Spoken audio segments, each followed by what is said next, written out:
Hey guys, I recently found this video about how to climb ranks to master by changing your playstyle. I've already watched the entire thing, and there are multiple things that I think are good, but there are, I think, significant number of things that are not.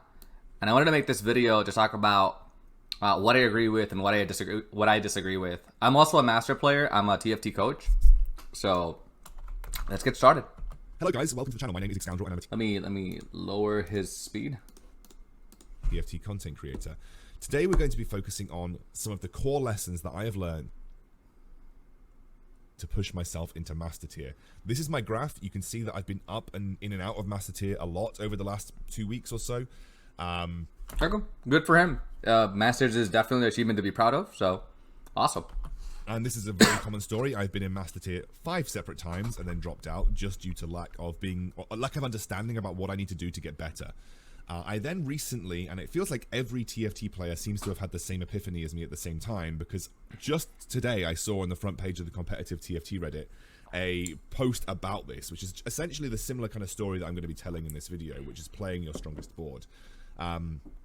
This is a very, very important lesson that I've learned and is allowed... Yeah, playing your strongest board is always a good idea. I agree with that. Me to place more consistently in my games. Yesterday, I went into games with the mindset of playing my strongest board, and I got 4 second places and a 4th. So I got top 4 every single game. Didn't get a win in any of them, but I got second places, which is a good enough, place to get a consistent LP game. So what we're going to be focusing on in this video is the lessons that I have learned to achieve this consistency. This video and my channel is sponsored by G2A, by the way, so there's a ref link in the description below if you want to click it. Cool. Let's get into the meat of the video then, and we're going to be focusing on 3 separate areas. We are going to be looking at... I don't know why it's looking a little bit darker here, but so he's got 3 items, right? He's playing Cybers. Cybers benefit from having 1 item on each unit instead of multiple items on a single unit. So here, a giant armor can make red buff eventually, and it doesn't lock me into anything. So I can give my armor to Lucian, I can give my cloak to either Leona or Fiora, whichever I personally feel like is better, and then use the other one on the other unit to have 3 Cybers in the early game, and I can definitely win streak off of that. That's the way I would play this board. In this video, we're going to focus on our early game and our mid game. Late game will come in a later video. So when we talk about early game, we're going to be looking at items and comps that work well. And these are just my opinions. Please go and research as many good players as physically possible. That's how I learnt, and make your own conclusions. So I'm only giving you some small examples of early game. So I like this. He's just putting out the information that he thinks is best, and this is how he has climbed. I saw that the video honestly had multiple thousand, I think 42,000 people watch it. So I think that's why I saw it. I was like, well, I think maybe people could get something from someone reviewing this instead of just leaving like a really, really long comment section video. But as I was mentioning, he just slammed the Ionic Spark, which is not a terrible item by any means, and especially in the early game. But he has a armor here just sitting on the bench, not really doing anything, and he has a Vi, which is not as is basically a tank. So you want frontline and you want a backline. So you need a DPS unit at ideally at this point. You should go and do your own research too, because that will really help you improve as a player. Yeah, if you're also looking to improve as a player, you can check out my TFT instruction manual. I'll link it in the description below. I'm also a coach. I'll put my link to that as well. So game, we're going to be talking about strongest board, which is one of the biggest things that people struggle with. It's about transitioning, and a lot of people struggle with transitioning because they end up playing a weak board and lose too much HP in the mid game. So let's start off with the early game. And when I'm talking about early game, what I mean is from the start of the game to the Krugs, or the Terror Busters, as they're known now in the galaxies. I like calling them Krugs. Here are some examples of good early game boards. These are not the only good early game boards that you can play, but they are some examples of early game boards. And they all follow the thematic of frontline and damage. So I like the idea of frontline and damage. I don't necessarily understand this graph very well. There's a lot of units per block. I think it would have been more effective to use a grid from Lolchas. I think Mobifier might have one from Pro Guides. But this is not very user-friendly just from looking at it. 3 Cybers, Fiora, Lucian, and Leona. Really good and can transition very nicely into Cybers, Vanguards, Blasters at level 5 with Jace and Graves as an addition. That gives you Space Pirates as well. in my opinion, one of the strongest early boards that you can physically have in the game, especially with the right items. Brawlers with a front line, with Chrono of Caitlyn. I think Twisted Fate works well, but 2-star Caitlyn I think is better because her ability is going to guarantee yourself a kill on at least one person, unless they've got Dragon's Claw most of the time. And you can transition that into Celestial Snipers with Ashe and Kassadin if you're lucky enough to find them. Kassadin is a massively underrated unit, by the way. Or you can go into 4 Chrono with Shen and Twisted Fate, which sets you up nicely to move into something like Kale if you wanted to. Or you can continue down the Brawlers path and go down into Brawler Blasters. Then you have things like Brawlers and Blasters from the get-go, so using Graves and then getting that into a red buff on a Lucian or an Ed. So at this point, he's just talking about different synergies that you can do. I think it's all fine. Probably in like 6 months from now, this section of the video will be outdated. I care more about the concepts explored rather than like the meta. Israel. Again, I think you need red buff to really snowball with Brawler Blasters. I think you need to have some kind of on-hit effect, and red buff is probably the best one in the early game, so you probably won't be able to win streak too hard if you don't have red buff with the Brawler Blaster start. Or you can play Vanguard frontline, and then Vanguard frontline with practically anything, just any kind of damage dealers, sorcerers. I like Caitlyn and Chrono. There's loads of things that you can play. Vanguards, 2 Vanguards right now are just... Okay, so this is where I started having issues with this video. The way of analyzing the game with a graph like this, I think is very inappropriate. Not because it's a bad idea, but because the game, I don't think it's designed to be analyzed this way. Because the problem is, with this graph, the next graph, and I think a final graph he puts at the end, that they all look like this. The problem is, it looks at units in isolation. And TFT, you have to consider the unit, the synergies, the items, and then the enemy of all 3 of those combined. So there's a lot of variables that go into here. And for example, he puts Caitlyn as an S tier, and I don't necessarily agree with that. I think he'll eventually talk about how Caitlyn can one-shot something. And you're right, Caitlyn can one-shot something. But if she ults a target that's already dead, then her ult didn't really matter. Now you can talk about her synergy, okay, that I like. But if you're going with that rationale, then why is Twisted Fate not an S tier? Like, you can do a semblance of a 6 sword comp or 6 Chrono Ashe, 6 Chrono Kale. I mean 4 Chrono Kale. I know this video is rather, I think, a couple of patches old, so the meta might not have been as refined at that point. But I still don't think Twisted Fate had been nerfed in Candyland yet, so I think it was still a solid unit. He also puts Ashe here. Ashe is okay.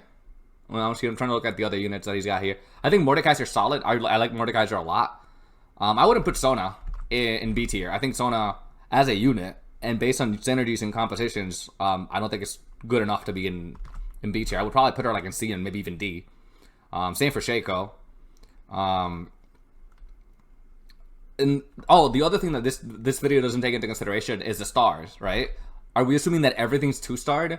Because you have an Ashe, and there is an argument to be had about level 2 Zoe versus level 1 Ashe, or level 2 Xayah versus level 2 Rumble, right? Because it's still technically possible. It's unlikely, but it's possible. So the way he's going to analyze this feels like he's being kind of nitpicky and just more situational than I think you'd need to be. In terms of analyzing, like, it's just, I feel like it's cherry picking. I feel like it's not a fair analysis of the game as it is. Super strong, and I think you can do a lot with them. So here's the tier list of early game units. I think a lot of the time I have underrated some units. So for instance, Kha'Zix is maybe a little bit underrated here because he can be good, but I think a lot of people know how to shut down Kha'Zix's positioning now, which I'll talk about in a moment. So he maybe doesn't come off as strong as he should. S tier units. These are units that I think... So he talks about the positioning about the Kha'Zix. In the rest of this video, I don't think I ever agreed with any of the positioning, or like for the most part, I disagree. Both with him and his enemy. So I think he gets a lot of wins. But it's because they're both mispositioning, and he's mispositioning less bad than the enemy. Individually can have impact, regardless of who you put them on the board with, who you work with them. I just think these units are the ones that are most likely to have impact by themselves. So things like Blitzcrank, incredible individual unit. Caitlyn can usually take out one person by herself. Darius, especially 2-star, can start dunking on people. And when it comes to the thing is, like, now he's talking about 2-star Darius, but then are we talking about 2-star Kaisa? What about 2-star? I prefer to have 2-star Mordekaiser and a Poppy over the Darius if he's the only pirate there. What if I don't have any good Darius items? Mordekaiser's a really, really strong unit. See what other 2-star Annie is not terrible by any means. So why is it like all the way at the bottom at D, right? The one costs, guys, the one costs on this list, I'm talking about them as if they were 2-star. One cost 1-stars are generally pretty bad all the time. So I'm talking... Not necessarily. I personally think 1-star Mordekaiser is actually surprisingly good for what it is. 1-star Mordekaiser is solid. About these 1-stars, these 1 costs as if they were 2-star.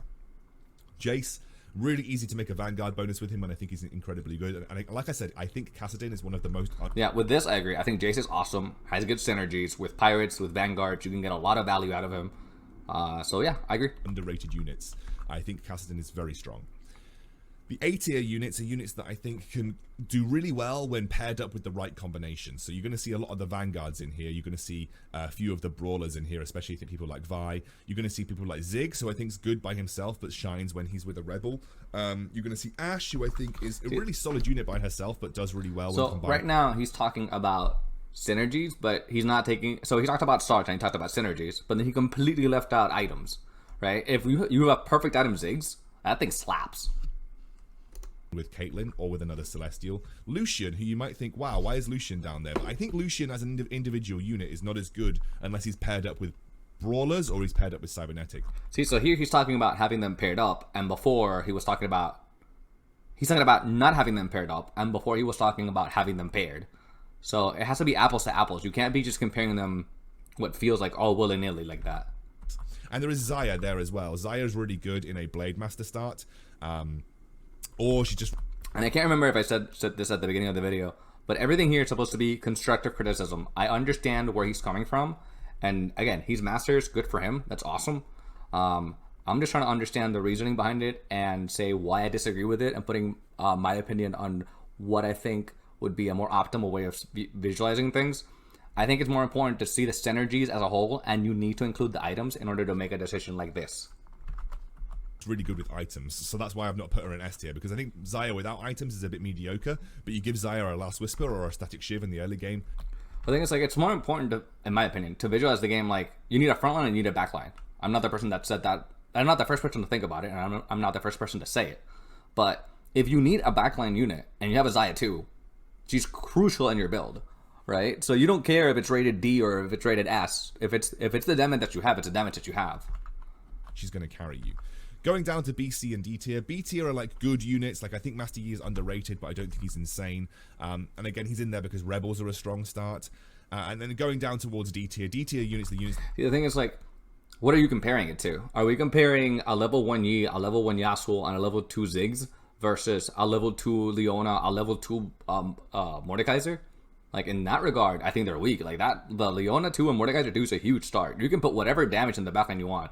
Make it Lucian, Xayah, Caitlyn. It doesn't matter. Like, that front line is beefy, right? So, again, you just want to be playing around what the game's giving you and making your strongest board, and then that's going to be determined by synergies, items, and units, not just units in the up in the air. That I would never play most of the time. Jarvan at 2-star is okay, but like I just don't think he's fantastic. I'd usually hold him on my bench if I'm playing Shredder, for instance. So here's just like a general list. See, I disagree. Like, if I have a Jarvan 2, it's a 2-star, and in the early game, you just need fat units. So, if that's your front line, maybe it's not like the most optimal thing on the planet, but it's also not the worst thing on the planet. Of what I feel is strong, and you can kind of concoct your own compositions based on what you feel is strong, and based on this list if you really want to as well. When it comes to items, I've done the same thing here. So I'm looking at items, and we are looking at adaptability over raw power. Okay, so this is like my second time watching the video, and this is my big thing. Why are we starting with fully built items, right? I like to view the game starting off as individual items, and then we can talk about combined items, because you don't start the game with completed items, right? And figuring out the direction you're going to play is based on the items that you get and the units that you get. So you don't start off the game thinking, I'm going to go Gwinsus. It's like, well, you can try, you know, but that's not the most optimal way to play the game. And then separating the items in tiers like this is not the most optimal either, because you have, for example, CC Rot Portal in the same category as Trapclaw. And I think Trapclaw is a significantly more versatile item than CC Rot. So CC Rot I would categorize more a niche table, and then Trapclaw I would put more in a versatile. And then you have to decide based on what you're hitting. So if you have a level 3 Malphite with double CC Rot, that thing, that's a massive unit. That's a massive frontline, right? And you want that. But if you're playing, let's say, Brawler Blaster, you probably should prioritize the Trapclaw on Jinx just because it's really important. This set has, I think, from what I understand, has a good amount of AoE damage. It can shut down Kai'Sa, it can shut down Kayle, it can shut down Vel'Koz. So it's a solid item. To me, Trapclaw is almost like an S-tiered item. Some of the items I will agree. I think GA is a great item. Redemption I would probably put as an A. I really like Redemption. Borello doesn't fit in every item. Doesn't fit in every comp. And I think that's my biggest thing here. He's looking at the items in their relative strength in a vacuum. And I think it's important to rate them in flexibility in the early game and in the late game based on how important they are in the composition that you're playing. I think that's a better approach to items instead of just saying, yeah, RFC is bad, even though, you know, RFC is a core item in one of the 3 best in slots for Chrono Kayle. One of the biggest mistakes that I was making over the last few... Sorry to interrupt him again, but like I will admit, like, I do agree Disarm is a bad item, right?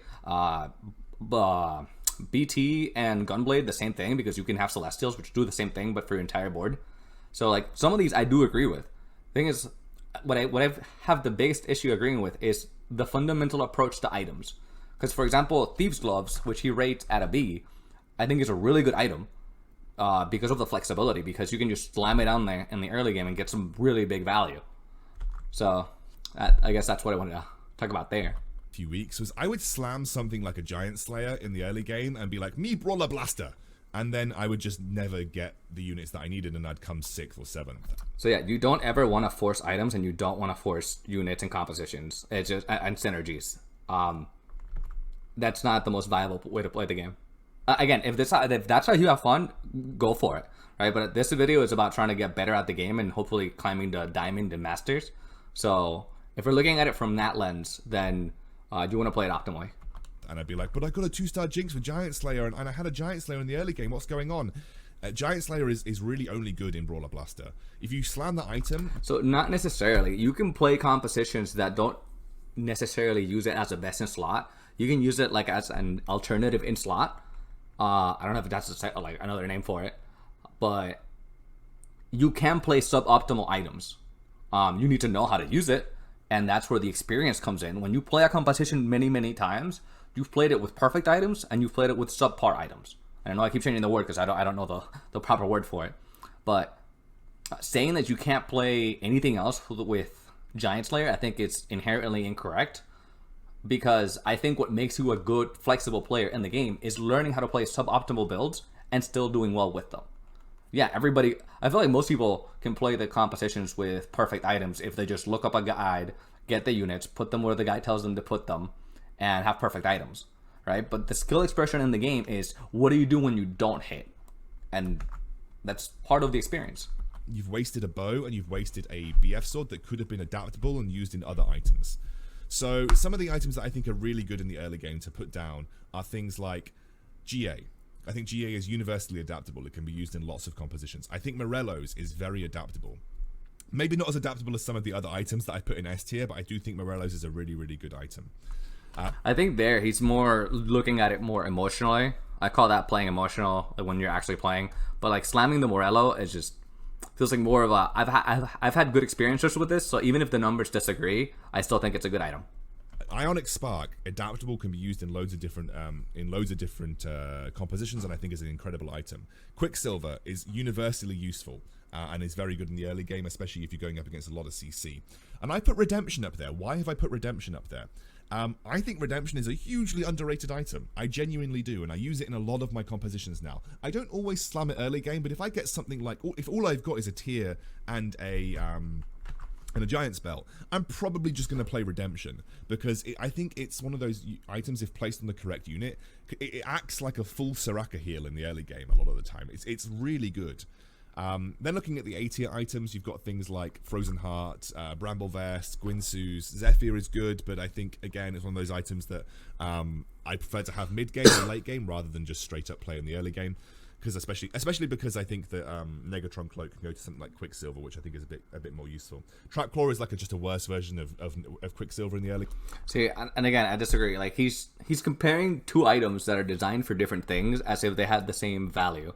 Trapclaw is designed to stop channels, and QSS is designed to help whatever unit you want be able to cast or not get interrupted, like Vel'Koz. And he's like, yeah, Trapclaw is like the worst version of QSS, so why would I ever make Trapclaw?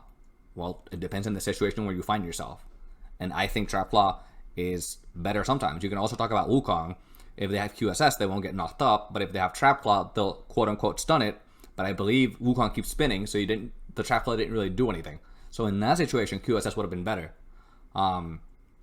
So again, I think my biggest rep for the entire video, or like his approach to things, it's the way he sees it versus his actual game knowledge. The game, in my opinion, good late game, don't get me wrong, but a little bit worse than the early game. Last Whisper is good, and I think is adaptable across a lot of compositions like Cybernetics, Xayah, and Brawler Blaster, but it is one of those things that I would only slam if I had like a 2-star Xayah, for instance, or I was pretty confident that I could transition into one of those comps. Red Buff, I've put it down there because I think Red Buff is only good if you've got a Blaster start. I don't think Red Buff is good outside of it. Yeah, and so he's starting to run into the problem of it's really good in a specific composition, but then it doesn't really fit anything else. So what do you do with an item that's really good in a composition, but then it's basically bad in other ones, right? So basically it's a niche item. It's a really good niche item. So it doesn't fit in this criteria, and you have issues fitting it in because the criteria itself is limited. A Blaster start, personally. I think the reason I put Morellonomicon above Red Buff, even though they're basically the same thing, is that Morellonomicon can go on lots of units that have got AoE abilities. Red Buff, if you're giving it to something like a Caitlyn, not going to have the same kind of impact. A Z-Rock Portal is actually really strong. And I've seen a lot of high-level players use Z-Rock Portal to try and snowball. So I think Z-Rock Portal is a good item. And for me, I don't usually slam it if I don't need to, but it's an item that I will play if I don't have anything else to play, basically. And Infinity Edge is pretty universally adaptable as well, so I like to put that up there.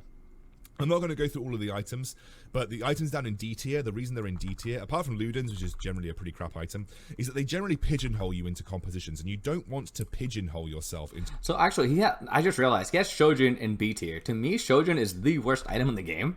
It's the item that scales the worst. It's basically an early game item that you can't do anything with it. Back when this patch was, honestly, ever, like for the last 6 months and for like right now, Shiv is just a bad item, and he's got it on B tier, which is just like, if I could make one change here, is to take that Shiv and just shove it all the way down to like E, maybe F. I don't like Shiv. To a composition in the early game, because that is what's going to lead to errors in the mid game, because you're going to try and force something, and it's not always possible to force something in TFT. Again, don't try to force things. Play for what you get. Play your strongest board. Have a frontline, have a backline. I think is the best approach to the game. So, I mean, obviously people can play Mech Infiltrator, they can force it, and that works, but I think to be a really good player, you have to have the ability to sort of read the room and see what you go based on the units that you're given. And things like... in his defense, Mech was pretty just me Mech, and you just play it, so... Hextech Gunblade is just bad, Bloodthirster is kind of bad, but things like Runans, it's good, only good for Jhin most of the time. Things like Rapid Fire. Yeah, but the thing is, like, he's at the same thing about Red Buff, and Red Buff is in the top, and Runan's in the bottom, even though they're both situational items that are strong based on the situation. So it's just... I think the best way to deal with this would probably be to split it into two graphs and then analyze them together. I don't know how you would do that, but... A cannon. Yes, okay, it can be used on Jinx, but it's suboptimal. It's really only good for Kayle. Swordbreaker. Well, I guess it was a different meta back then. I think it's only good in Brawler Blaster again, and even then it's as a last resort. So that's just my thoughts on items in the early game. Let's have a quick look at early game position. Okay guys, let's talk about early game positioning. And this is a style of positioning that I learned by watching high elo streams and figuring out why exactly this was the case. I wondered why I would see people like Dasic and Raiko Mastery put like their entire composition on the backline. You know, So he quoted Dasic, which I think he's like first in Europe, so I have nothing. I can't say anything against him. He's a challenger. He's better than me. I don't think Dasic would do this. Again, it might have been a different meta. I think I've mentioned in a previous podcast that I did, but my major thing here, and he's going to talk about this little triangle, so I guess I'll get a little bit ahead of it. He has units in the corners positioned for Blitzcrank. Really, that's like the big thing that he's going to talk about that he saw from them, right? But first of all, like, you need to make that decision based on scouting more often than not, right? Like, it's early game. I can't really see the round, but he is level 5, so I'm assuming it's like we're still in stage 2, and so not everybody will necessarily have a Blitzcrank. So let's say like there's 2 Blitzcranks and they're both on the right, then this Graves does not need to be here, right? And the way this is positioned, your only frontline is Malphite. And it's a level 1 Malphite without Brawler buff. So this Malphite is really, really tiny. So the second he walks up, he's going to get melted. And then Graves is a melee unit, so he has to walk forever. Shen is a melee unit, so he has to walk forever. So the only way this makes any sense is if he's got infiltrators, which is what he is going to end up fighting, and the enemy has a Blitzcrank. So my problem here is he mentioned putting everything in the back, but this Malphite is not in the back. So, on top of that, the most important thing to note is, why are we doing it like this? Like, why do I not want the Malphite all the way at, like, in the front alone? And it's because I want to spread aggro. I want my units to die staggered. I want them to survive for as long as possible, and I want them to ult as much as possible. So putting Graves a little bit more forward lets him ult a lot faster. The other thing to note that I don't think he talks about are the items that he's holding. Graves with a bow means that eventually you're going to have to sell that Graves, because you don't want Graves with the bow. It would have been more value on Lucian, because he has the red buff that is what we want to apply and use it to win the early game. Again, we talked about it before, but he overvalues Caitlyn in my opinion. I would not slam the RFC, even though you have the option for it. I do like the fact that he's using all of his items. I think that's very important. So if he mentions anything else, I'll keep going. In a lot of circumstances. And I kind of figured it out as I went along, because it's what we call like a hold-all positioning, or a catch-all positioning rather. This positioning is designed to deal with a lot of the really annoying early game threats, and in general, it doesn't perform any worse than setting up your positioning normally. It does. This deals, or attempts to deal, with Blitzcrank and Kha'Zix at the same time, okay? So I want to focus on why... So if you want to deal with Kha'Zix, you can move your units to the sides, to the front sides, because infiltrators will go to the back, and if they're in the front, like, they'll take significantly more time to move forward. I care more about Lucian's true damage from red buff than I do Caitlyn's damage. So Lucian's always going to dash, right? So I would be fine with that. Why that is. First of all, why have I got Shen here, and why have I got Graves here? Well, that's a pretty simple reasoning, okay? What happens is you usually put a melee unit, or a unit that you don't mind getting pulled by Blitzcrank, on the outside of your backline row. This is important because essentially, if you end up seeing a Blitzcrank here or here, this Blitzcrank is going to pull your Shen, which you don't mind, and this Blitzcrank is going to pull whatever unit that you have on this side. In my case, this is the Graves, and I don't mind Graves getting pulled either, especially at 2-star, because A, he's melee, and he's just going to get into melee range a bit more quickly, and he's going to cast his ability very quickly as well. I have my Malphite here, just because I'd prefer my Graves to get pulled rather than my Malphite 1. And then my Malphite 1 can join the fight and tank anybody that moves forward like this. So my Malphite is tanking for my Lucian and my Caitlyn, for anybody that is in the center. And then my Shen is getting pulled by a Blitzcrank that could be on this side. My Graves is getting pulled by a Blitzcrank that could be on this side. See, so he has multiple boards at the same time doing multiple things. And if you're really concerned about a Blitzcrank, you can always just position to one side instead of in the smack middle.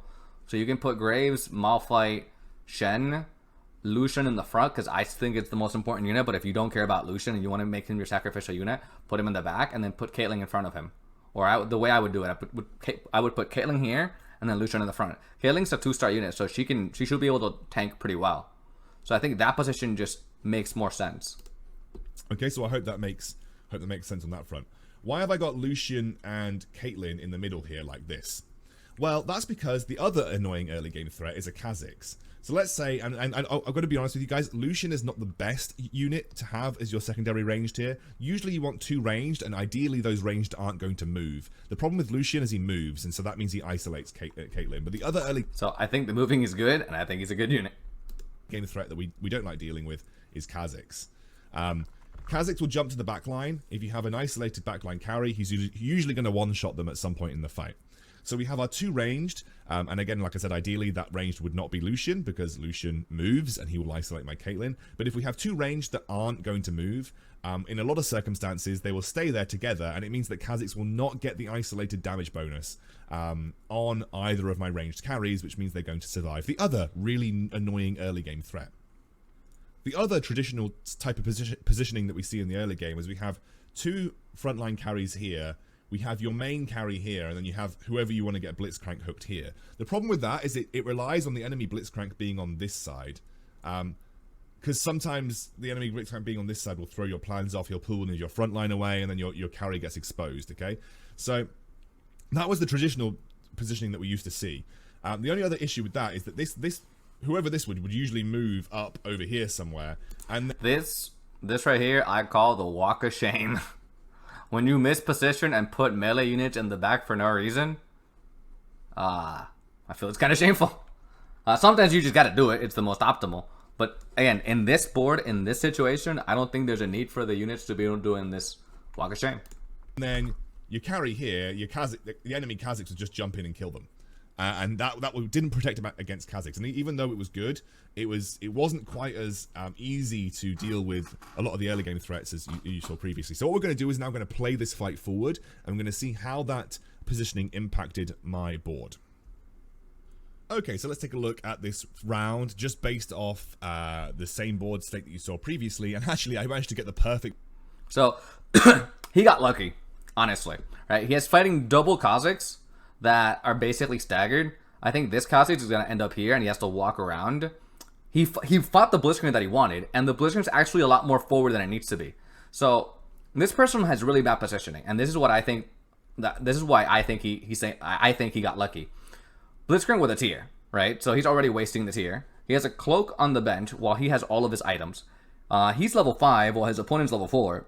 So there's multiple factors going in here where you're already in the lead by, even if you're mispositioning, even if you're mispositioning, you're set up to win, because he doesn't have any backline damage like Twisted Fate or Xayah, Caitlyn, anything of the sorts. Because if you had anything that would stay here and auto attack the Malphite would instantly die, and you would be starting this fight with a negative like -1 unit because of your positioning. But because he's having double Kha'Zix, he's getting lucky that they're gonna jump on top of the Graves and they're gonna make the Graves ult. And normally the Walk of Shame would have been punished, but because the Kha'Zix jump on him, he gets to ult without really being punished for being put all the way in the back. I would also put Blitzcrank over here. Like, there's no point. So you want Blitzcrank either way, in like all the way in the corner back or in the front, and he's like kind of just playing footsie with it, like second row from the front for no reason. From what I can see, maybe I'm throwing off my perspective, but I'm pretty sure he's not in like all the way in the front. So I think that's also a big problem. Big board to show you what I mean. See, this Kha'Zix landed here, so he had to walk out, and then he started smacking the Graves. The Graves was already doing the Walk of Shame. So this guy did him a favor, and I don't think he recognizes it. And it's important to know what you're doing right, but it's important to also know what you're doing wrong in order to improve. My Shen gets pulled. So Lucian ulted. He's got red buff. He's going to get red buff. So Lucian's doing a ton of damage, and he doesn't care about him at all. Immediately casts his ability, and that keeps him safe for a bit longer, distracting the front line. Yes, my Lucian gets isolated, but he actually drags the Kha'Zixes away, and then they get stuck on the Graves, who was on the right-hand side of my position. So Caitlyn ults, right? And she's going to do a ton of damage, and she's going to be first in damage.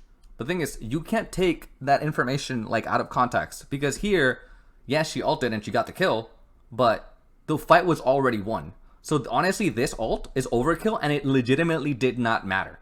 So Caitlyn's ultimate here, in my opinion, was worthless. Lucian's ultimate, where he's dash and applied red buff, was so much more crucial to this fight.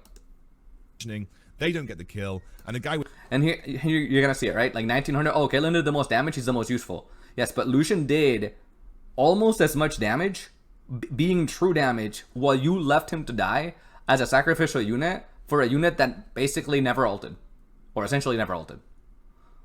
With 2 1-star Kha'Zixes, as well as a pretty strong board overall, couldn't actually find the win just due to positioning on my front, which was really good way of dealing with that early game board, and it's allowed me to continue my win streak all the way up to Krugs. So I'm in a great position. So at this point, let me see if I can. Both. At this point, red buff isn't the most optimal, but you hit up a Jhin, and you do have a couple of bows. So there is a world where you can pivot into this. You might not have like perfectly optimal items, but I feel like a high caliber player should be able to make it work, kind of thing. Economically and in the game state. So that's what I wanted to focus on in terms of early game positioning. So let's talk about early game leveling before we move on to mid game. I know I said I was moving on to mid game soon, but there's so much to talk about in the early game that I wanted to do. There's so much to talk about this game. I think my document has about like 20 pages of everything here. Like this game is simple, but I think it's very has a lot of depth. This bit as well. Early game leveling is something that confuses a lot of people, but in my eyes, there are 3 main ways to look at it. Either you're going to be playing for a hyper roll, so you don't level at all, and that's really easy. So if you're playing for a hyper roll composition, let's say you find a load of Xayahs early on, you find a load of Jarvans, Caitlyn's, you know that you're going to be playing for a Shredder comp, or you're aiming to play for Shredder or for Candyland, you don't level at all. That's the really easy thing to look about. Take this example right here, and ignore my massive misclick, because I meant to put the Yasuo in front of the Sona, but let's talk about the reason I leveled up on 2-1 here. The reason I leveled up on 2-1 is because I had a 2-star Ziggs, I had a 2-star Fiora, and I could add a 3 Rebel bonus in. And although the items don't make sense in the Ziggs, and although I've randomly assigned items to my Yasuo, I knew that 3 Rebels plus a 2-star Fiora would be a strong board state to go into this game. So yes, it's a strong board state theoretically, but his positioning makes it significantly weaker. And what he's going here in terms of leveling, I think he's approaching the, I think it's called, like, I call them playstyles. Yes, there's hyper roll. I don't know which other ones he's gonna name. I think I have 4 of them in the guide or the instruction manual. Hyper roll, slow roll, which you can do at 6. Fast 8 when you're looking for 5 costs. Power leveling, which is what he's doing here, which is just to level early, and then each of them has like their own reasoning behind it. Because I think he's gonna do power level in almost every game. I guess I can talk a little bit about that briefly. Power leveling is a matter of trying to keep health highest for as long as possible. You want to get higher percentages in order to hit the units before everybody else gets a chance to have them by passively rolling into them. Having more units on the board and having more synergies in order to win more. And even when you lose, you take less damage. And that's why I chose to level up on round 2-1. In general, if you're looking to level before the first carousel, there needs to be a reason that you're going to do so. And it's about there should always be a reason for everything that you're doing. Don't autopilot. Assessing how strong your board is going to become, and that is usually because you're going to activate another synergy of some sort. For instance, not necessarily. If you have a 2-star and it makes your board stronger, you can go for that. You care about your strength, and how you determine that you're strong. There's a lot of factors that go into that. But yes, that's definitely one. Like the things that I'm talking about here is like definitely one of the factors, but not the only factor that matters. 2 Vanguards and a Kha'Zix, and you find a Kai'Sa, you want to go for the 2 Infiltrator bonus early on. You've got 2 Brawlers, you want to activate the next Chrono bonus. Usually, you're going to make that decision to level up before the carousel round to 4, like without waiting for it to happen naturally at 2-3, because you want to have some kind of ability to win streak, and that is going to be off the back of just having some good early game synergies to work with. So that's the first piece of advice when it comes to leveling in the early game. Don't level unless you have a reason to. The next piece of leveling advice is going to come from something called pre-leveling, which happens at round 2-3. Now, I, in a lot of games, end up pre-leveling unless I'm looking to go for a hyper roll composition. So See, this is another good example. You see this walk of shame where Fiora just had to walk all the way here. If he literally just moved Fiora one more forward, Yasuo and Hera would have split aggro better. It's still technically split because you have Leona tanking, but I think it would have been better if there was a chance that Jarvan would attack Fiora, because Fiora's going to stun, and then she doesn't take any damage while Yasuo can go somewhere else, and then Ziggs and Sona can keep doing their thing. pre-leveling is something that I do. I learned it from a guy called Pulp, but it is something that has become quite popular in high elo in general over the last couple of days, is putting 2 rounds of experience in before the first carousel round to hit level 5 once you exit the carousel round to increase your chances of finding a forecast. And that forecast can sometimes often be comp defining or game defining. Let's take this game for a specific example. I'm going to show you my pre-level at round 2-3, and then we are going to fast forward past the carousel round to show you what happened. Okay, in this example, he's going to show you that he high rolled a 5% chance to hit a very important unit. It doesn't happen every time, right? You are, statistically speaking, more often than not, gonna low roll, right? Or I think you should, like, average roll. But just because he did well in this situation is not something that you can just take for granted. Especially because of the amount of different forecasts that there are in the game. Okay, so here is me putting... So this is him, and he's gonna... Okay, so he has a level 2 Leona. So this fight in specific, I think, is a really good example to, like, why I disagree with his approach here. Like, yes, you can do what he's talking about, like, pre-leveling, right? But why? Why are we pre-leveling? We're not pre-leveling for, you know, for giggles. He has a level 2 Leona. He could have just pushed levels here, right? He didn't hit his gold interest from having 10 gold, but he would have kept up his spree, which is more important because I have the potential to gain more money. I have a level 2 Leona sitting on the bench. So if I level here, I'm at 6 gold. I have another unit in. I already have the 5%, so I'm going to get that anyways. I'm probably going to win this fight, and then I get to keep more health. So I care more about that than just pre-leveling for the sake of pre-leveling. Because I'm still going to lose the money anyways. That extra experience in to go 8 out of 10 level 4 before the carousel. Now we've hit the carousel. Okay, I take that back. So he saved 1 gold. There is an argument to be had there. In this situation, I think losing that 1 gold would have been better because you would have won it anyways from winning that round, and you would have been able to keep the health and the spree. And when you put all of those things together in a comparison, I think what I would have done gives you a better total overall. Let's skip through this to show you what happens once I head back from the carousel at round 2-5. Boom, Again, he got Jinx lucky. in my shop. Instant buy on the Jinx in my shop, because that now gives me a really important rebel, and also allows me to think about where I'm going to... So the thing is, transition my comp. Is his board stronger by putting in a level 1 Jinx, or is it stronger by putting in a level 2 Leona? I think a level 2 Leona is potentially stronger because it gives you more frontline, which is what you're missing, because you have Fiora, which is more of a brawler. Same for Yasuo. So you don't have an actual frontline. You have the rebel buff, which is nice, but I don't think it's enough when you're at 4. Position into, and you can see here that we're just in a super good spot. Also, he picked up a 1 gold sword. I almost never go for the 1 gold units because if you were being so greedy about Econ and not leveling the round before, like not going past your 10 gold, then you probably want to go for like the more expensive units on the carousel as well. Because of that pre-level, and you can see people pinging me. But that's because I made that pre-level. I made that choice to pre-level. That is true though. People do ping you. I did this today. I hit an Aurelia. I played an Aurelia carry comp, and people were pinging. It was pretty funny. And that would be the 3 leveling strategies that I look at in the early game, okay? If you don't choose to pre-level and you want to save your economy, so there is another way to play this. You save 10 gold before the carousel round, and you don't want to pre-level. If you're not looking to go for a hyper roll, I would recommend leveling to level 5 after the carousel round. This protects 1 gold economy that you get from the 10 gold that you got previously, and it should help you have a slightly healthier economy going to the Krug round, but it will give you 1 less shop to potentially find an important forecast, which is sometimes worth the investment early on.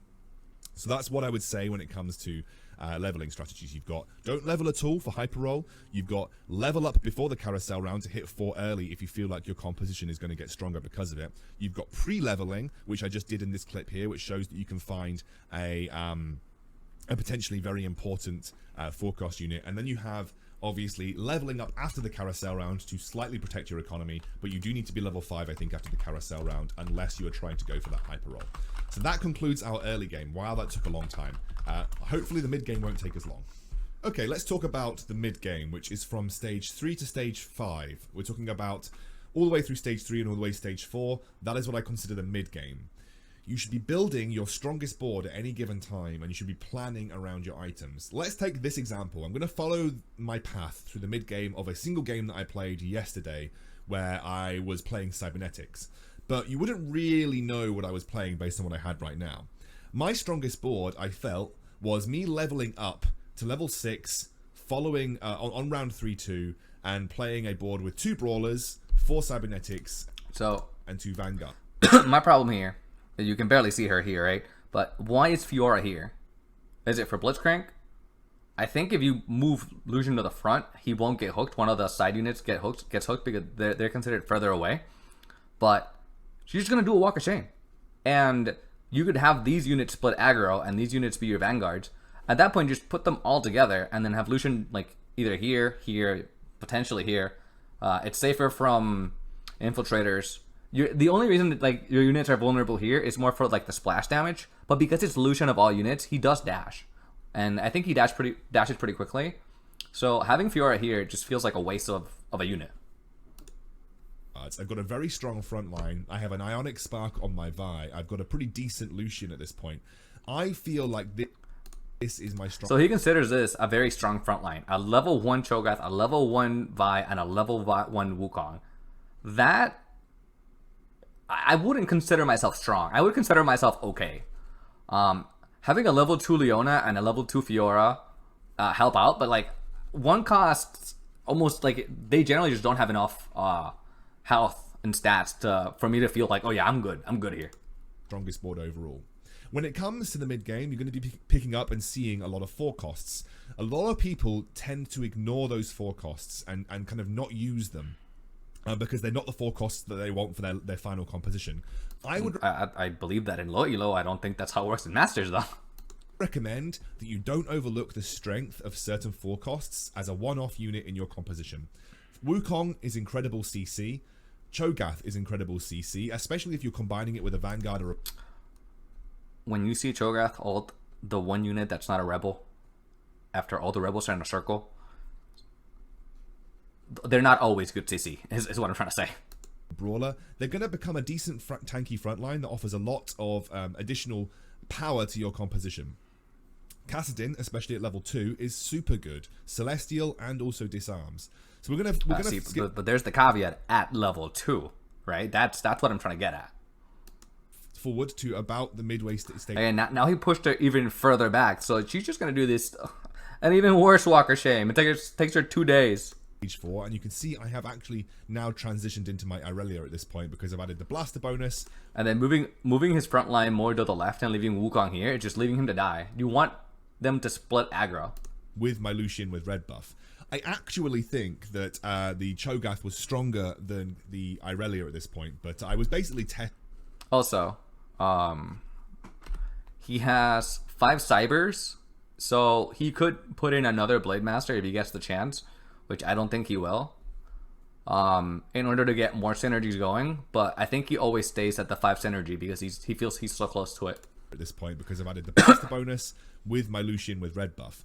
I actually think that the Cho'Gath was stronger than the Irelia at this point, but I was basically testing as to whether the Irelia was good enough with a single BF sword to be good damage output. And I managed to keep my HP healthy enough. Again, this is one of those turns where he's just really lucky. He has a level 2 Thresh. Like, it's not... I play so many games where I just don't hit almost any 5 cost, even less, a 2-star 5 cost without rolling for it. Kayle is here. It's in the middle, and I don't like that. I want Kayle in the corner because she attacks in like diagonal shape. Like you get the most value when she attacks diagonal, is what I'm trying to say. So having her here is a lost potential, and she's basically being sacrificed to any infiltrator. So I don't know the reasoning for why she's here, and I don't think he goes over it at all. Fiora has redemption. I think that's very bad. Fiora has a stun, so she won't die. You want the person holding your redemption to die in order to heal all of your other units. I have a different positioning where I call it kamikaze, where your unit is just in the smack middle, and you want him to die. So you can see it also in Rebels, where you put Gangplank in the middle in order for him to just press R as fast as possible. You could do something similar with the redemption, especially when the unit is going to take so long because of her stun. So she's not a great unit to have with the redemption, and the positioning, because she's got the redemption, I don't think it's also good. All the way to stage 5, where you can see that I'm playing a bit of a funky board. I'm playing a 2-star Thresh at this point in time, and a 2-star Thresh for me is a really, really strong unit. So I'm adding in my 2-star Thresh. I'm putting on loads of good units on the bench, and then my Aurelia is also 2-star now with the Deathblade and a... Fiora was almost the last unit to die there, which is not ideal. And Last Whisper, which I think makes her pretty strong. And you can see that my Thresh actually helped me win this round. If he didn't have a level 2 Thresh, he would have lost that. And you're not always just going to have a level 2 Thresh because, you can. Pulling in extra units. So this is what I consider my strongest board at this stage of the game. I've got the Valkyrie bonus with the Misfortune on there. I've got 5 Cybernetic. So he's valuing the Valkyrie bonus on 2 units that are both 1-starred without items. At this point in the game, I don't care about Valkyrie because they're not my carries and they're not strong enough. I care about Aurelia because she's got a Last Whisper and she's got a Deathblade, and she's 2-starred. So she is the bread and butter of this composition as of right now. So I think if you move Fiora over here and you move Thresh over here, you put Lucian here, send either Misfortune or Kale to a corner, and then put the other one in the other corner, because you always want to split up your AoE damage or your carries. Then you have like a properly or a more optimal position board. I've got 3 Blade Masters. I've got 2 Blasters to make sure that red buff on my Lucian is working. He broke his Econ as well. Obviously not 6 Cybernetics, but I still feel like I'm playing my strongest board at this point in time, and I feel like it's good enough for me to start winning a lot of these rounds. And you can see I'm actually running with a 2-cost Wukong as well. I end up beating a very, very strong Kale player because I just feel like this is my strongest board at this point in time. Okay, so he makes this Soraka, which I think is actually strong. Here, I would probably sell the Xerath. I might think of Aurelia 3, but I really want the Soraka to get hooked in. So if I want to keep this streak because I'm already at 0 gold. So personally, I would sell every unit except Soraka in order to make sure Thresh's hook is really, really valuable. And I think at some point he just tells her, like, straight up. And it's just, again, I disagree with that. I'm combining a Soraka, by the way, because Soraka is an excellent unit for Thresh to pull onto the board. So now we're at round 6-4. I'm down to 27 HP because I haven't yet found the Echo, but you can see what I've actually picked up right now. So he's forcing the comp because that's what he wants to play instead of playing what the game gave him. What I've picked up from round 6-4 Carousel is the Echo. Finally, I've picked up a unit that allows me to complete my Cybernetics.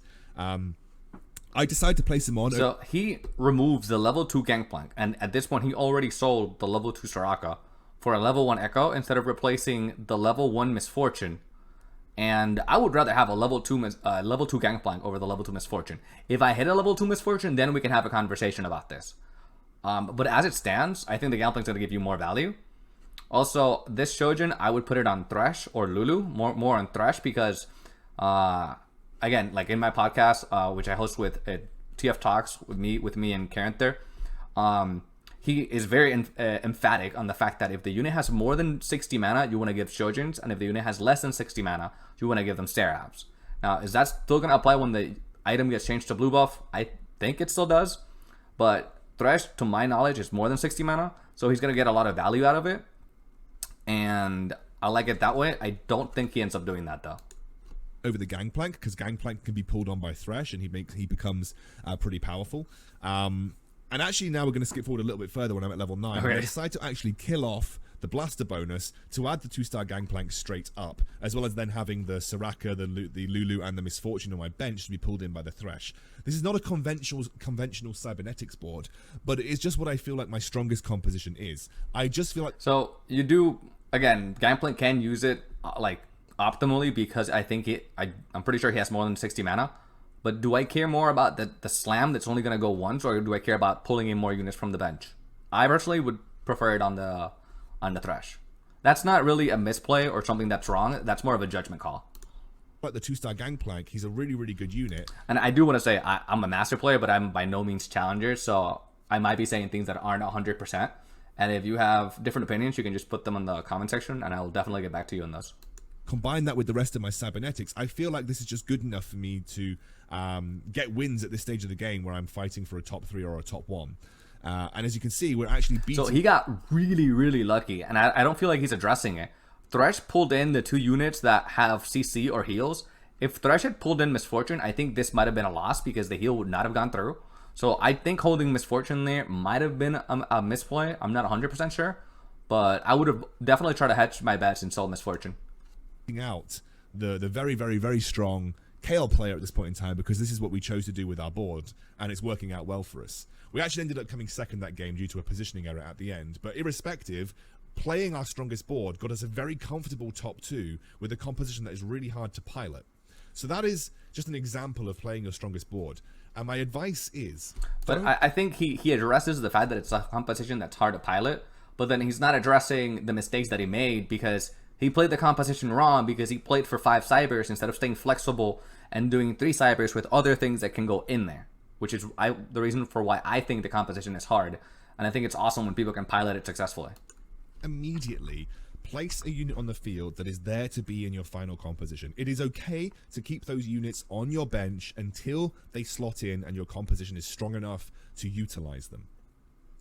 A lot of the mistakes that I made in the mid game that allowed me to yo-yo so heavily in Diamond was that I would constantly find a unit that was there for my composition and I would just put it on the board and sell something else that I didn't need for economy. And that would sacrifice the strength of my board by doing so. That was that I agree with 100%. Major issue for me, and was one of the biggest reasons that held me back from Masters. And a lot of it comes with experience. I can't tell you what your strongest board is going to be every single game. There are certain boards that you can aim for sure, but ultimately... Well, if we're talking about strongest board, I think having a frontline, having a backline that deals damage, having as many 2-stars as you can, and having as many synergies that give you like the best synergies that you can in that situation. I think it's a good approach to any game. I mean, any play. You want to build off what you've built in your early game. If you've got a Vanguard frontline, aim for 4 Vanguards frontline. If you've got a broader frontline... No, I disagree. If you have 2 Vanguard frontline, that's great. As of right now, 2 Vanguards are better than 4 because the stats that you get from going from 2 to 4 isn't necessarily worth it. So there is a world where you can do that. Right now in PvE, and when the next patch comes out, 4 Vanguards is getting buffed, right? So you need to know what's strong and then play for that based on your board. But it's like, oh, I have 2, then I'll just add 2 more. It's just you're not putting any thought into it. You're autopiloting, and that's not something I think it's good to promote. Frontline, aim to mix up with 2 brawlers, 2 vanguards. If you've got cybernetics, keep them in there and mix them with 2 vanguards or 2 brawlers or whatever. You've got lots of options when it comes to playing the mid game. So just play your strongest board. It comes with experience, but it is a really, really, really important way to preserve HP going into the later stages of the game. Okay, now we're going to look at another example where I was actually loose streaking going into the 3rd stage, and I was weak in terms of my act. So loose streaking is very dangerous, especially as the game is right now. I think it's relatively acceptable if you take minimum damage. That's only having the enemy have 1 unit left on the board. But taking damage early game is very, very punished now. Actual board state. In this example, I'm going to talk about how I stabilize from this position. Now, when I'm in this spot, there are 2 different ways or 2 different strategies that I look to employ. Either I'm going to play a hyper roll build, and I'm just going to go all in on one of the hyper roll builds that I was planning for. So here he has a Kaisa. Let me see. My items didn't exactly allow. So here he has a Kaisa. I think the strongest board, which is what he keeps talking about, would be to buy the Ezreal, put in Ezreal, and have Chrono in, because then you get a synergy for basically the same same star level of the units. You have your front line, which is kind of okay, but you're missing synergies that you could potentially have, and you're not taking advantage of them. for that, so I didn't choose to go for the hyper roll strategy. Or you play for a level 6 slow roll strategy, because you're going to have to start rolling at level 6 to get your board stronger, otherwise you're just not going to make it.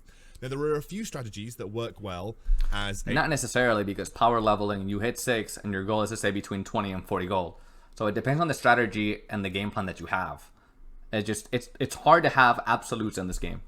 A level 6 hyper roll strategy, the best of which is Mech and Space Pirate. Mech is still good, don't get me wrong. Mech got nerfed, but with the right items, Mech is still incredibly strong. Now, if I had the items for Space Pirates, or rather Space Jam, I would have done it. But I had the items for Mech. My items suited Kaiser and Mech a little bit better. So in this example, I'm going to talk to you about what I did to stabilize in this game, where it looked like I was in a bit of a shit situation because my board was pretty weak. So what I'm aiming to do is just field a board that can help prevent HP loss whilst hoarding units on my bench that are going to be useful to me.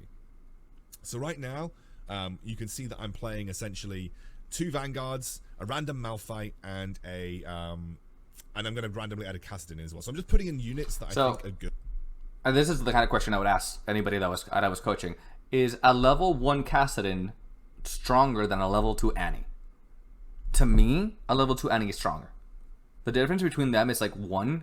Yes, Kassadin has a better ultimate, but Annie has more health. I believe she does more damage. And Kassadin doesn't have any synergies, and neither does Annie. So basically, in this point in time, we're looking at them as individual units, and the biggest factor determining between them is their star level, in my opinion. Good, that will help me kill at least 1 or 2 units every round. I'm not expecting to win rounds with this board.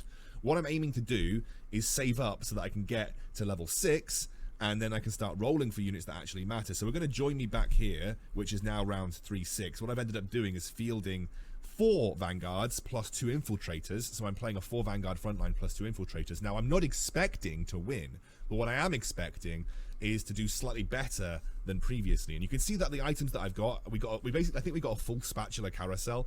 So the items that I've got... So we talked about QSS, right? So QSS is important in order to counter Blitzcrank. So putting a QSS on a middle unit like this leaves us vulnerable on the sides. So, and I think he's going to get punished for it here. And now building up towards something that I could really use in Mech. And after the next neutral round, we can start to really hammer home our Mech play. Wukong gets hooked for no reason. He could have just had the QSS and not have the Wukong get hooked. Who's got the Jinx? I'm not expecting to win, but if I kill like 1 or 2 units, that's better than outright losing and losing more HP. So you can see that we end up getting like 1 or 2 kills here, which is really good for me. I think he killed 1 unit. Okay, he killed 2. Taking on a round by round basis. It's not now we're going to skip the worst, but it's also not good by any means. Round, a little bit further forward in the story, and then we can talk a little bit about what I did here. So I used that 4 Vanguards until I found the Fizz. As soon as you find the Fizz, you put on... Let me see. A little bit further forward in the story, and then we can talk a little bit... So the thing is, here he rolls 1 more time. But is it smart to roll 1 more time? If you potentially hit anything out... If you hit 2 units, you don't have enough gold to buy both of them without breaking Econ. So you want to hit your 50 gold thresholds in the PvE rounds. So you're better off just sitting here and chilling and then rolling your excess gold next turn. Because you're not going to level up. Your percentages are not going to change. Most people are not going to be rolling anyways. And because he rolls, he hits multiple units that he needs. So at that point, he has to buy them. And he's not going to hit 50 gold.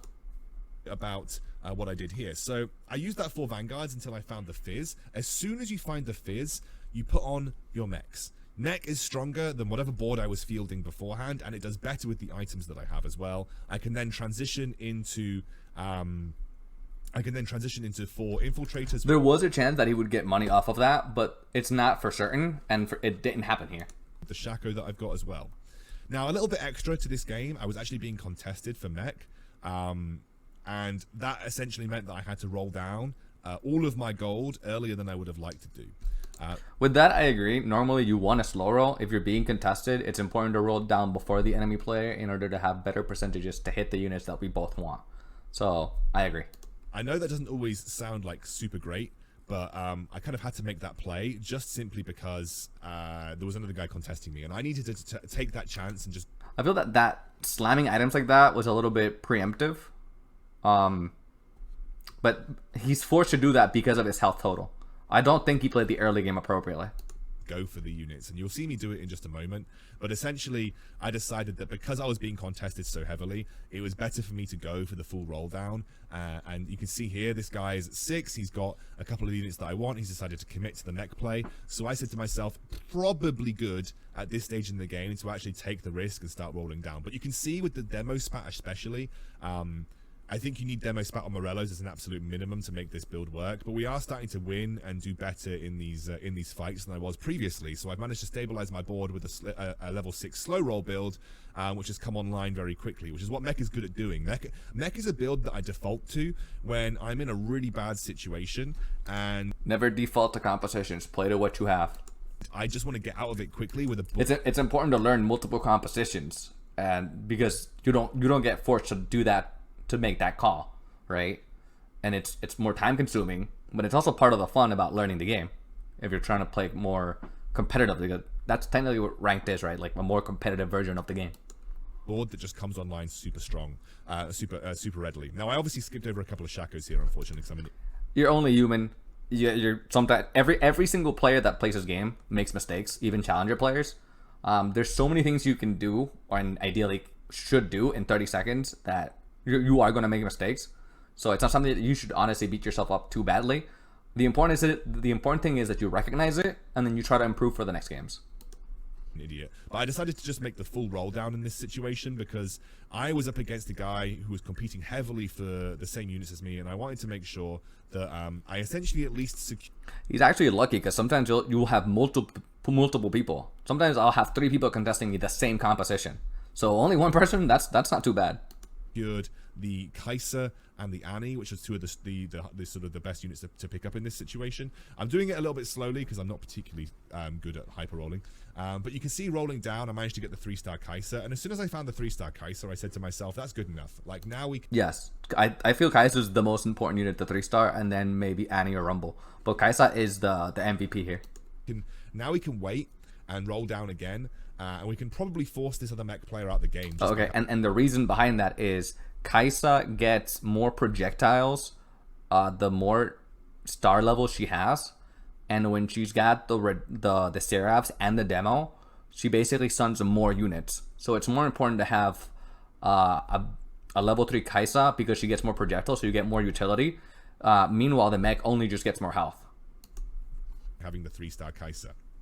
So that's the play that I made in this situation, and it allowed me, as you can see here, to get to the point where we are second. Now I'm up against a guy with just an incredibly insane composition. No way that I'm beating this guy in hell, but I got second from what was coming into stage 3, a terribly awful situation. Like I was just never going to win in most. I think that was terrible because of the way he played the early game. It didn't need to be that bad, but I think it was phenomenal that he was able to manage it considering his start.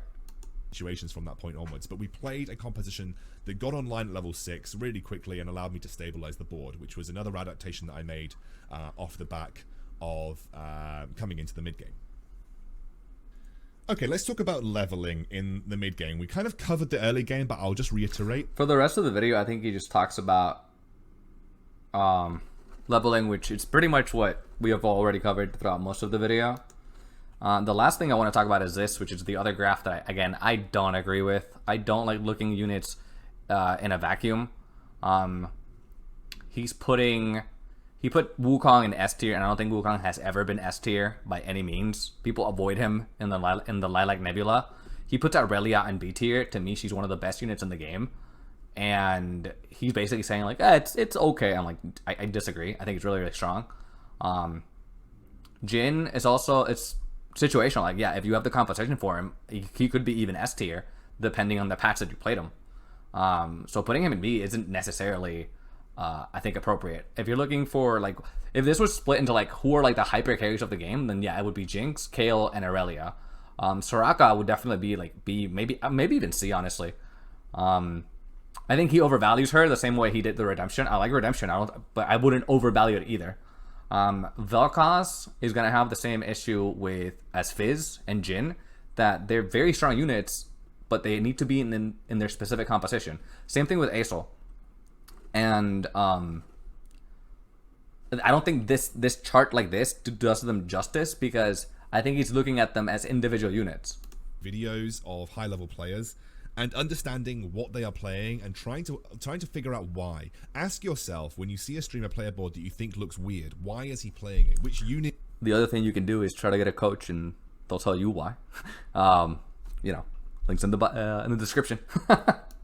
or she. Which unit is she or he playing that is going to make this board stronger at this current moment in time? And for me, I created myself a little tier list of units that I think can be added quite easily into compositions to make them stronger. So we're going to go through them. So he explained his rationale, and it's basically splashability. And I don't think splashability is the only factor that should be taken into consideration when valuing the strength and importance of different units. Over the last few minutes of this video and talk through why I've chosen them. Kayle, she's super good by herself. In the mid game, fights tend to go long. It's quite easy to activate at least 2 chrono in the mid game as well, and that makes Kayle stronger. Plus, she's quite good at holding items or just becoming your main carry. Kayle can actually just take items in the mid game, and you can transition into a Kayle carry composition, and she's a good standalone unit. So she's one of the best carry units to have because she's just good by herself.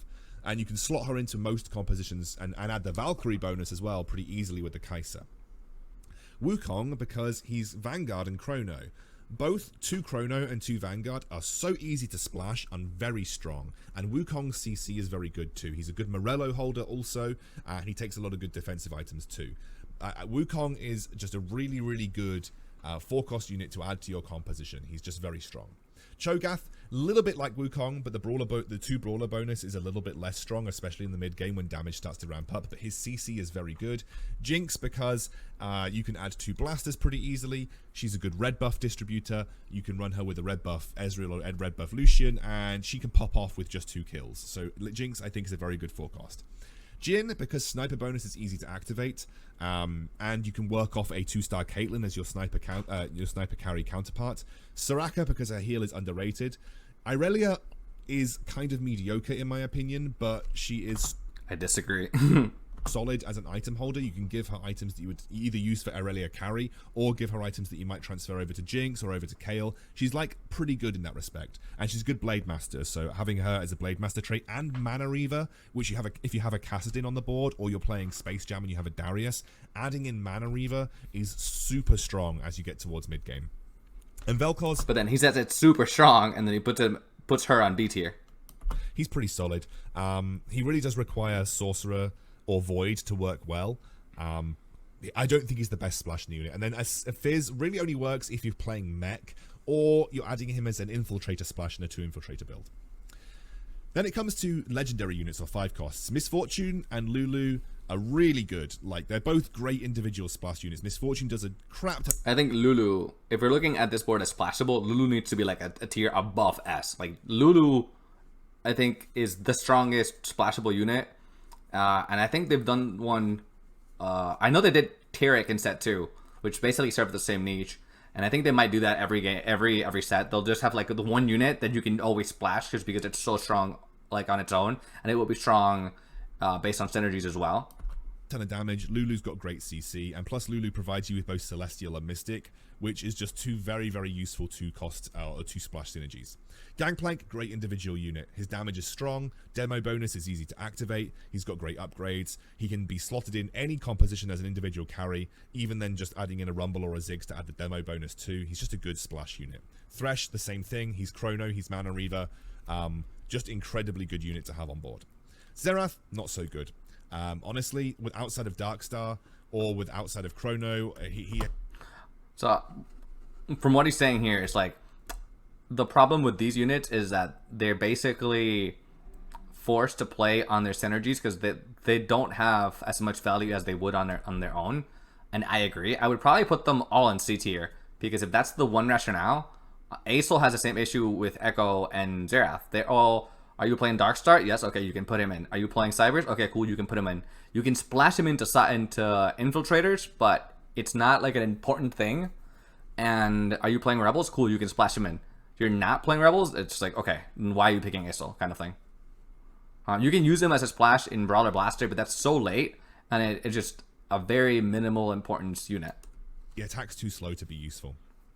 Echo, Good in Infiltrator, good in Cybernetics, but as an individual splash unit, not particularly great. And Aurelion Sol is arguably the worst 5 cost to have on the board. He needs Rebels to really be good. As an individual unit, he's much worse than Singed was, for instance, in set 2. So that's my take on Aurelion Sol. Towards the end of the mid game, you're going to be looking to transition into your late game build, and that is usually defined by your items. I feel like most of you should have an idea about what items are good for which particular builds. So I'm not going to include a massive kind of talk about which items are good. There are good websites out there. I'll link one in the description that can help you focus your builds based on the items that you find throughout the game. But again, really you should be focusing your build in on the items that you have towards the mid game, and you can then transition out of your strong boards. And a lot of it comes with experience about finding out when your particular build comes online, be it a certain level with certain traits. Do you need to get a 2-cost Kale? Do you need to get a 2-star Jinx even? So a lot of that's going to come with experience. But hopefully you've learned something across the course of this video, and I'm sorry it's been so long. I just felt like there was a lot to talk about. But it's definitely the way I've changed my mindset and the way I play is very different now that I've kind of changed. I think it's really good that he's looking to get better at the game. He's trying to analyze it in different views. This pretty much wraps up the video. Again, it's supposed to be constructive criticism. We're both master players, so we both reach the same heights. I have a different perspective on a lot of this stuff, and if anybody wants to have not an argument, but like a discussion about it, I'm always looking to improve myself. But I think hopefully someone gets to see this video and understands why I disagree with what he's saying, and then they can try to either look at other Challenger players that have coaching videos out there like Mismatched Stocks and get all of the information that they can, and then make a decision based on multiple points of views instead of just one player telling them how to play the game. That's my list has been the instruction manual that I have at the bottom, like I have in the description box, has been a compilation of multiple resources of multiple streamers, stuff that I've experienced and played with, and multiple sources. And you can check that out. Thanks for checking out the video, and I'll see you guys on the next one.